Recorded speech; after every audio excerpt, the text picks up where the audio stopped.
Those who have listened to some of my previous episodes, you know that one of the limiting factors with fully evolved Pokemon is size. Anything that is too big becomes a problem to keep and to feed. And then you also have the Pokemon that have some movement needs that need to be accommodated, like flying type Pokemon needing to fly, or a lot of ground types like Diglett needing to dig. Either of these things causes issues and can make keeping the Pokemon a pretty big headache. And unfortunately, the Pokemon line we're talking about today combines both of those issues. Hello everyone, and welcome to the Pokemon Care Guides, where we go through how you would raise and care for different Pokemon species in your own home. Today, we'll be talking about the large rock snake Pokemon Onix and its evolution Steelix. Onix is a serpentine Pokemon with a body composed of boulders of varying sizes. Its head is the largest boulder, with a large mouth, two eyes under a pronounced brow, and a large crest coming up from the center of the head. From the head, the boulders get progressively smaller until it reaches its tail. As you can imagine, this means that Onix is a very large Pokemon, weighing 463 pounds or 210 kilograms on average, and having a truly astounding length of 28 feet 10 inches or 8.8 meters. Over a lot of time and metal in its diet, or through artificial means of trading them with a metal coat, Onix could evolve into a Steelix. Steelix has the same general body shape as Onix, with a serpentine body composed of boulders, but now the boulders are coated with a hard layering of tough metal. Some of the boulders of its body now also have protrusions sticking out of them, much like the crest that's on Onix's head. Speaking of heads, Steelix's head is much wider than Onix's, with its mouth opening much larger. It's almost like its head flattened down as it evolved, probably to help them move through the ground better.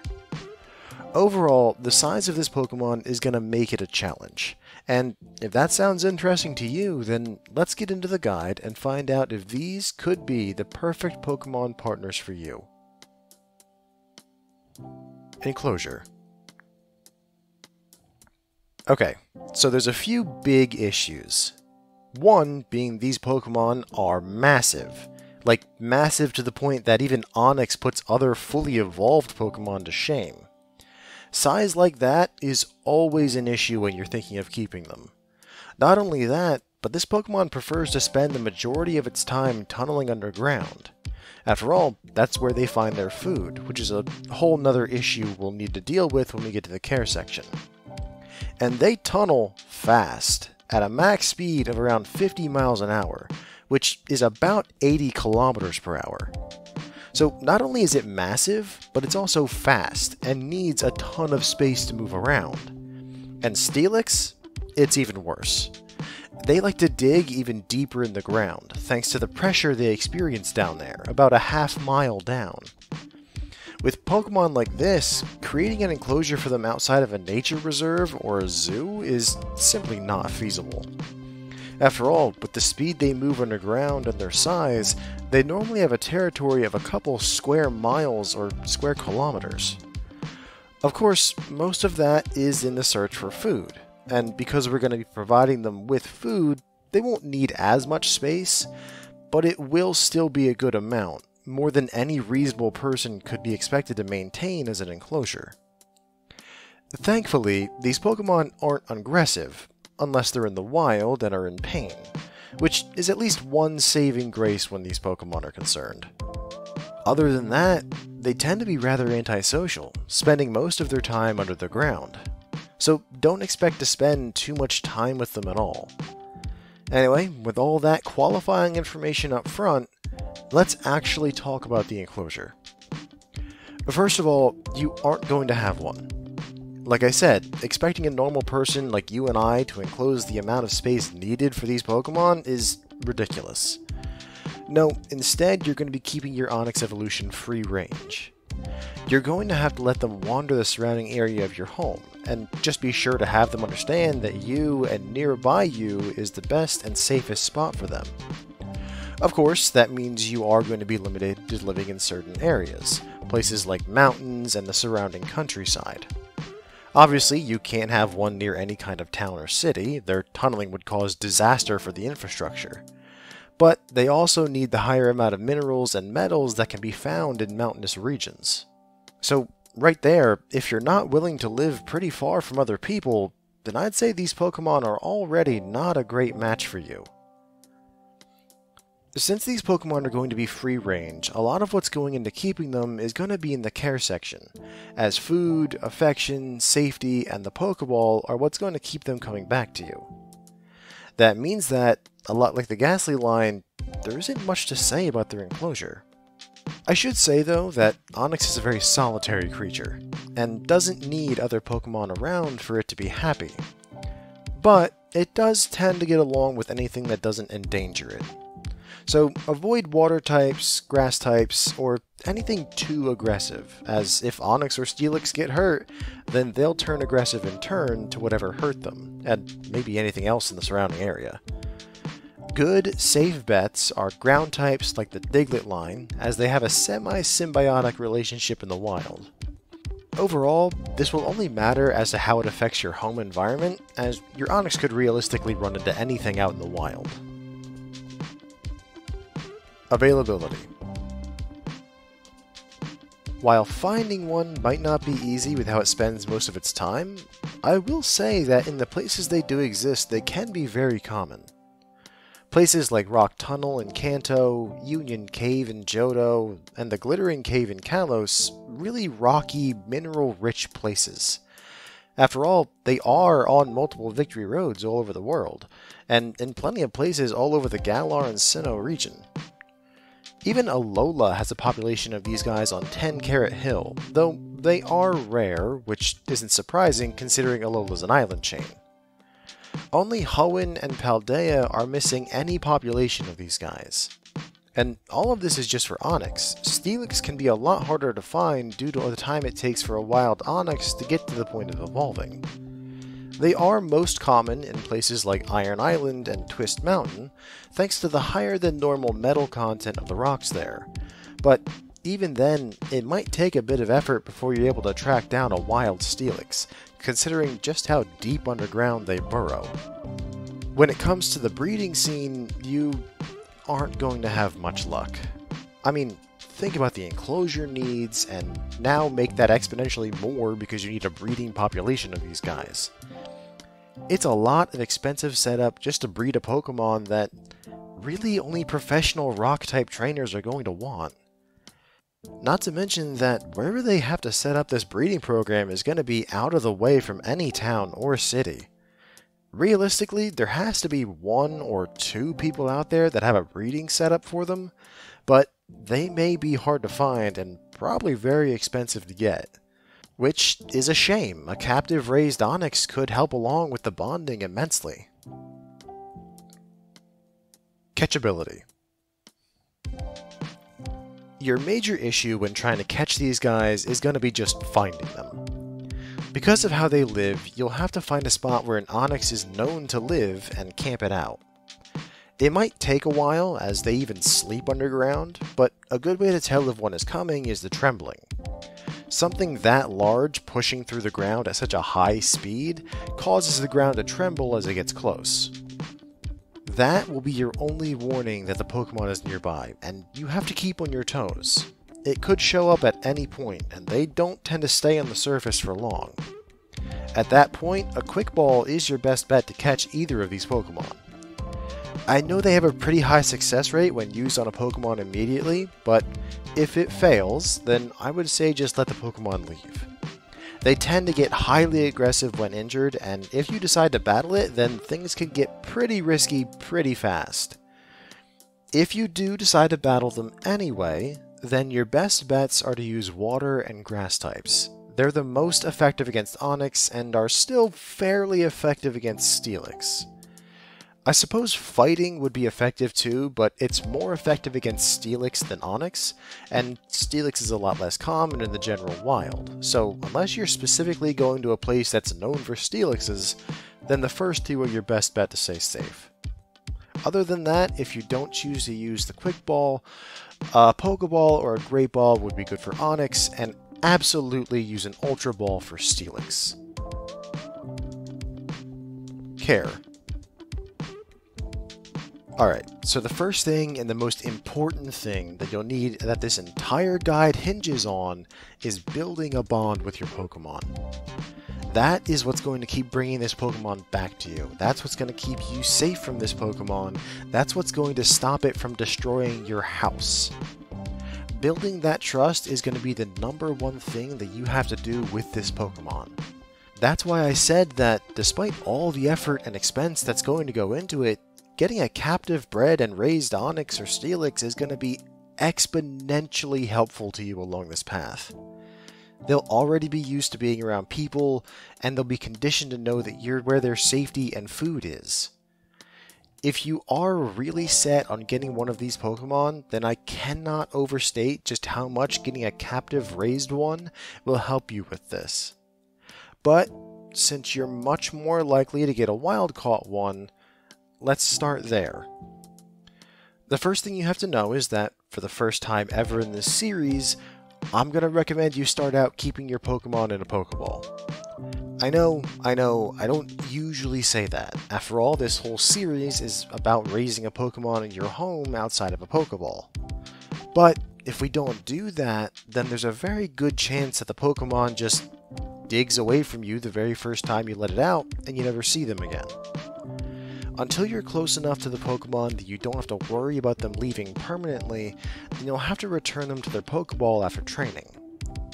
After that, you should get a GPS tracker installed on the Pokemon somewhere. That way, even if you are too slow on returning it to its ball, you can at least keep track of where it is and try to get it once it eventually resurfaces. Fair warning, if this happens, it's gonna be a pain in the butt. It most likely won't surface for days, so it's going to be a lot of you following your Pokemon around from above ground, trying to keep up until you see it resurface. It's going to be a major pain in the neck, so it's a lot better if you're just faster with the Pokeball. Training is going to start with some exposure therapy, as these Pokemon in the wild don't often come across humans. So you need to begin with getting them used to you being around and associating you with good things. To that end, make 2 piles of their food, iron and coal, which we'll cover in a bit, and stack them each separately about 30 feet apart, and about 30 feet apart from you, so that the 3 of you are situated in a sort of triangle with you at the furthest point. Then, release your Pokemon on the other side of the food, so that now you two and the food piles are in a sort of rhombus shape. This is where you need to very carefully pay attention to the Pokemon. If it starts to turn to tunnel away, or it begins coming directly towards you and ignoring the food, you need to be quick with the Pokeball and return it. Give it a few minutes, then start over again. Eventually, the Pokemon will get the idea that either leaving or going after you is a non-starter. But if it goes for either of the food piles, then smile and gently encourage it with soothing words and a calm tone. Don't approach it, let it come towards you. It may be wary of you, and always be ready just in case it does decide to bolt away, but once the food piles are gone, congratulate the Pokemon and return it to its Pokeball. That's it. Your goal with this is to get to multiple different stages. One is to get to the point where the Pokemon won't try to run or come after you. Another point is that after the Pokemon eats the food, then it just hangs out with you afterward instead of immediately taking off once the food is gone. Eventually, the Pokemon will understand that being around you means that food is also usually going to be around, and it'll stay near you longer. After that, you should start putting the food out at the same time every single day, ingraining the feeling that if they return at the same time every day, then there'll be a good amount of food waiting for them. Eventually, when the Pokemon is able to stay around you without trying to run away, and you think the time frame of feeding has been ingrained in them, you can allow them to wander free. This is where that GPS tracker I mentioned would be very handy to have. If the Pokemon doesn't come back the next day, you'll have to go track it down and spend some more time reinforcing the feeding time and that you're a good thing to return to. It's risky and can be a major pain in the butt, but it's the most important part of caring for this Pokemon line. Food, when compared to the training and bonding process, is a fairly simple affair. The main reason that a lot of these Pokemon spend so much time tunneling, aside from the fact that it keeps them safe and healthy, is that they're looking for mineral deposits and, more specifically, deposits of both iron and coal. When consumed, this iron and coal combines inside of the Pokemon's body through a chemical reaction to form steel. In an Onix, this steel is stored within the body until it reaches a critical mass, which is what causes it to evolve into a Steelix. This process does take a long time, as it's not very common for these Pokemon to find ore veins of both iron and coal, and they need a lot of the substance for evolution. Plus, a good amount of the iron and coal is digested as fuel for the Pokemon's body. I'd say about 50% from what I found in my research. Steelix is a different matter. It doesn't store any of the steel it ingests, as it uses it to either repair or reinforce the metallic shell surrounding its body, and then of course digests the rest of the iron and coal as food. Either way, the food you're going to be giving them are hunks of unrefined iron ore and large amounts of unrefined coal. This is why their preferred environments are mountains, as that's a lot more common spot for these minerals to be found in. I should mention, do not feed them straight steel. While that might seem like cutting out the middleman and skipping to the end, it's a very bad idea. These Pokemon can't digest steel. Their systems are made to digest iron and coal. So while they may be able to store a bit of the steel you give them, the majority of it will simply pass through their system without giving them any of the nutritional value that the other minerals would. It's simply not a healthy thing to do. As for the amounts, well, it's sketchy to say the best. We don't actually know how much or how often they eat in the wild, since they're so hard to keep track of underground. And as for the few professionals that have them, like gym leaders and Elite Four members, it's more of guesswork than a proven method. Thanks to how hard it is to keep one of these Pokemon, very few people actually have them. And thanks to the lack of research, each of them tends to settle into their own diet routine that they think works, which a lot of them do. So the feeding method is in this weird middle ground of we know some, but not concrete methods. As best I can tell, they need to eat about 20 pounds, or 9 kilograms of food a day, with the vast majority of that, about 19 pounds, 8.6 kilograms, being iron, and only 1 pound, half of a kilogram, of it being coal. Surprisingly, it doesn't take that much coal to make steel. With how often you're supposed to feed them, I've seen everything from 2 meals a day to 1 meal a day, or leaving the food out for them to snack on whenever they want. Personally, I think 1 big meal a day is best. For one, it's very similar to how they would eat in the wild. That 1 big meal would be like if they came across an ore deposit in the wild. And 2, it helps to set the routine that we mentioned earlier. If they know that when they come back at a certain time for a large amount of food, then they're most likely going to come back. Just stand back when you do it. They may just erupt from under the ground directly into the food, and if you're nearby, well, it won't be a fun experience. A few smaller details to keep in mind on the care for these Pokemon. With your Onix, as time goes on, it will begin to smooth out. When you first get it, especially if it's a really young one, the rocks of its body will be sharp and angular. As time goes on though, thanks to it being blasted with dirt as it digs, the rocks will slowly start to smooth out as the years go on. When this happens, don't worry, it's not painful to the Pokemon, it's simply part of their life cycle. While in the wild it does take Onix at least a century to usually evolve, that's because they usually only find iron or coal separately in the wild, not usually together as we're going to be feeding them. Due to that, they have to store that iron or coal in their system until they find the other to make steel.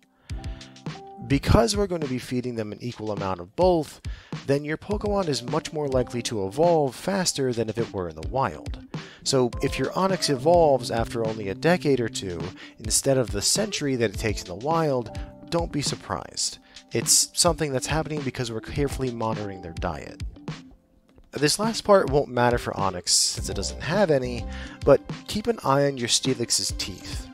They are built to crunch through rock and soil, so there won't be too many issues, but they have been known to crack if your Pokemon takes a bite out of something especially hard, or pieces of rock could get stuck in between the teeth.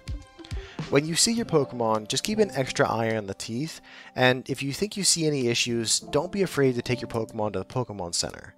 Even if there's nothing wrong, it's better safe than sorry.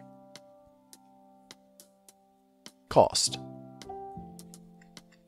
Well, if we go by what we would normally consider an enclosure, it would be in the low category, especially if you already live in a mountainous region. But if we count the fact that the majority of people would have to move to the right location, then it's clearly going to be in the very high category. After all, land and houses are not cheap. Food is the nice part of this equation. The thing about raw materials like iron ore and coal is that they aren't sold by the pound or the kilogram, they're sold by the ton. And those tons are not expensive at all. With a ton of each, you won't have to replace the iron for at least 100 days and the coal for even longer. So about once every 3 months or so, you'll be spending on the very high category, which spread over the amount of time is a pretty small amount. I was not expecting that. The Pokemon is going to be in the high or the very high category. One path, you need to outfit yourself for a camping/hiking trip that could last days or even weeks on end. That isn't exactly cheap at all, not to mention that it'll be pretty tough on you yourself.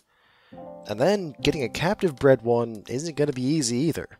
Finding someone who raises them and sells them will be tough, and if you do find somebody like that, then you're not going to get a Pokemon for cheap. With all the effort that has to go into keeping them from just leaving at any point, that's going to translate to more cost on your end. Conclusion. There are a few Pokemon that I do my research on and am surprised at what I find. The Onix line is not one of those Pokemon.